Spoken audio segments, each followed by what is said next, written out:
Oke, Assalamualaikum warahmatullahi wabarakatuh. Waalaikumsalam warahmatullahi wabarakatuh. Gimana kabarnya kalian hari ini? Alhamdulillah sehat. Oke, semoga selalu sehat dan semangat dalam belajar ya. Nah, di sini saya ingin menjelaskan mengenai pengelolaan surat masuk dan keluar menggunakan buku agenda. Nah, ada materi sebelumnya itu tentang surat masuk, keluar, sama jenisnya. Kalau seperti yang kalian tahu, surat masuk itu kan surat yang diterima oleh suatu lembaga pendidikan atau instansi dari instansi lainnya. Surat masuk ini sangat penting karena bisa dijadikan sebagai bukti autentik atau bisa dijadikan sebagai kebijakan saat membuat suatu keputusan. Sedangkan kalau surat keluar, tentunya surat yang dibuat dan juga ditujukan untuk membalas surat yang masuk ke dalam lembaga pendidikan tersebut. Nah, untuk jenisnya antara surat masuk dan juga surat keluar itu sama. Ada 3. Yang pertama surat untuk perorangan, kedua surat dinas, dan yang ketiga surat niaga. Kalau surat dinas itu memang berasal dari lembaga-lembaga resmi atau dinas pendidikan yang tujuannya untuk kepentingan administrasi. Nah, yang kedua ada surat niaga yang mengandung bisnis.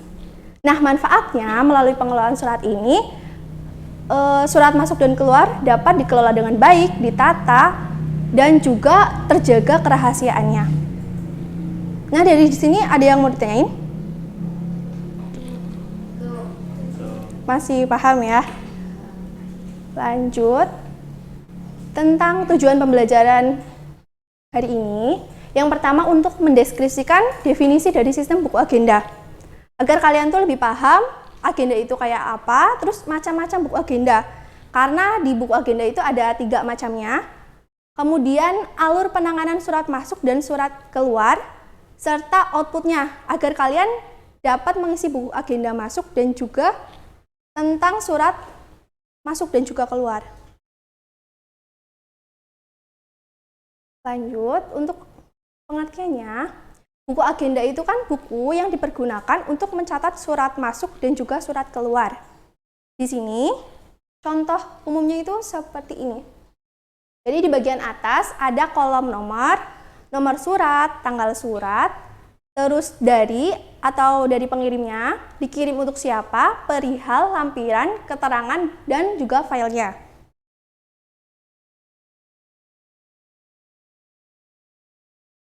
Nah, kemudian ada jenis buku agenda.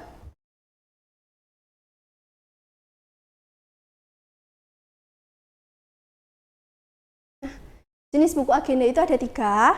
Yang pertama, agenda tunggal atau campuran. Agenda ini itu dipergunakan untuk mencatat surat masuk dan juga surat keluar yang ditulis secara berurutan pada tiap halaman.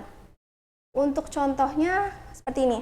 Jadi di bagian atas ada nomor urut, tanggal surat, tanggal agenda, nomor surat, terus ada kolom masuk dan juga keluar, pengirim atau tujuannya untuk siapa, isi dan juga keterangan. Kemudian yang kedua ada agenda berpasangan. Nah, buku agenda ini sedikit berbeda dengan agenda tunggal karena di dalamnya itu punya pembagian tersendiri. Misalnya surat masuk di sebelah kiri, terus surat keluar di sebelah kanan, dan juga penomorannya juga berbeda.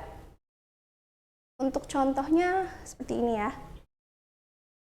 Nomor surat, tanggal agenda dari isi keterangan, terus nomor lagi sebelah kanan. Selanjutnya untuk agenda kembar. Agenda kembar ini buku agenda yang mencatat surat masuk dan surat keluar, tapi menggunakan buku sendiri-sendiri. Jadi bukunya itu berbeda. Nah, dari ketiga jenis buku agenda ini, ada yang perlu ditanyain? Maksudnya, kalian mungkin ada yang kurang dipahami? Udah ada contohnya? Ya. Oke.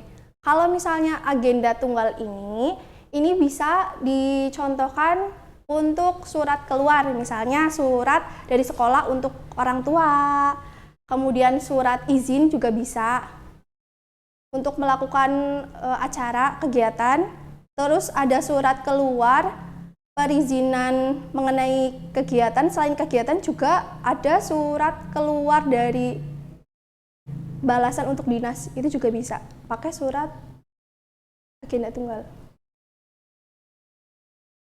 Kalau untuk berpasangan ini lebih detail dan juga biasanya lembaga pendidikan yang memang berada di bawah yayasan itu menggunakan buku agenda berpasangan. Karena kita sekali melihat itu sekilas kita udah tahu untuk surat masuknya apa saja, surat keluarnya apa saja, serta tanggal, agenda, dan isinya itu sudah jelas. Kemudian,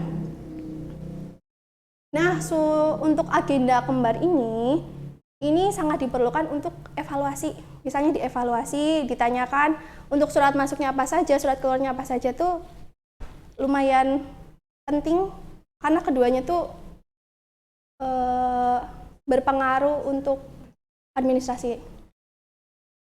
Terus ada alurnya. Nah, di sini alur penerimaan suratnya.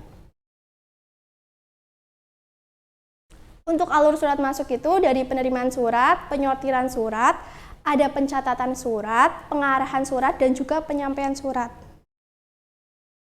Terus, untuk alur keluarnya ada pembuatan memo, pembuatan konsep surat, pemberian tanda koreksi dan paraf, pengetikan konsep surat, pembubuhan tanggal, tanda tangan dan stempel, pembubuhan tanda pembebasan arsip pada salinan surat, pencatatan pada buku agenda surat keluar, penyimpanan salinan surat. Nah, penyimpanan salinan surat ini ada dua, penyimpanan salinan surat dan juga surat keluar asli.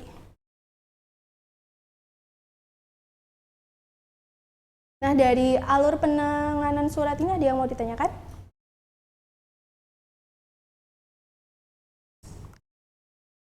Oke. Kan ada penyortiran surat. Nah, bagaimana sih proses dalam langkah penyortiran surat? Oh, kalau misalnya untuk penyortiran surat itu setelah surat diterima oleh resepsionis dan juga sudah dicatat, kemudian untuk penyortiran itu resepsionis membedakan antara surat itu ditujukan untuk siapa. Misalnya untuk perorangan atau surat untuk niaga dan juga dinas. Gitu. Sudah paham? Kemudian ada yang mau ditanyakan lagi? Ya, Mbak?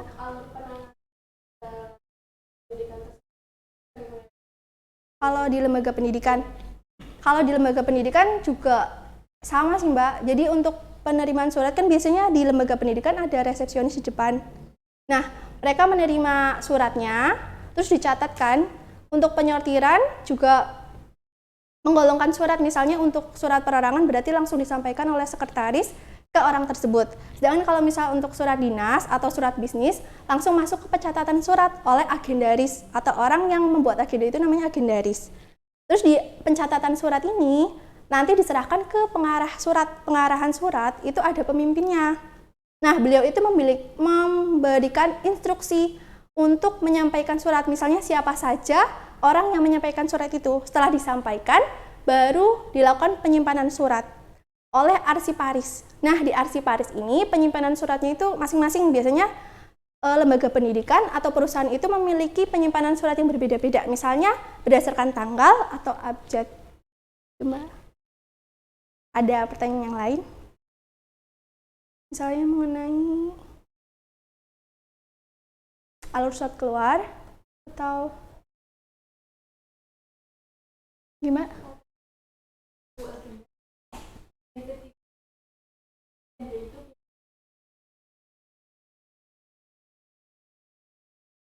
Ketiganya tuh seringkali dipakai.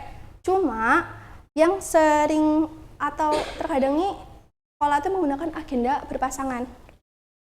Terus untuk misalnya untuk mempermudah pada evaluasi itu menggunakan agenda kembar, jadi ketiganya dipakai. Sudah cukup dipahami? Nah, terus ada kuisnya juga tentang menurut Anda, apakah pengelolaan surat di perusahaan dan lembaga pendidikan itu sama? Nah, kalau misalnya sama, Kenapa? Kalau misalnya beda juga tolong jelaskan. Ada yang mau beropini? Monggo. Adakah? Kan kalau opini orang tuh beda-beda masing-masing, jadi nggak ada benar ataupun salah, asalkan punya dasarnya.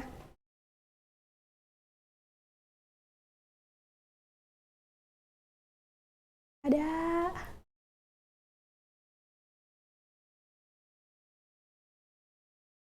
Atau sudah cukup paham semuanya?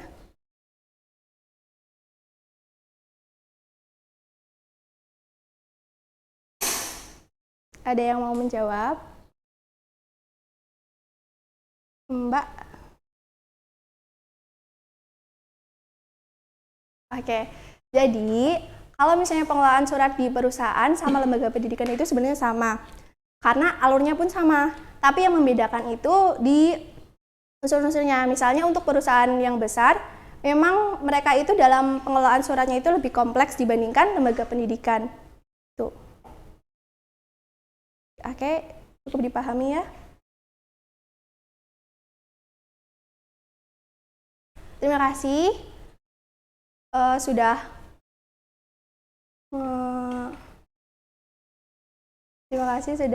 memperhatikan. Sekian, Assalamualaikum warahmatullahi wabarakatuh. Waalaikumsalam.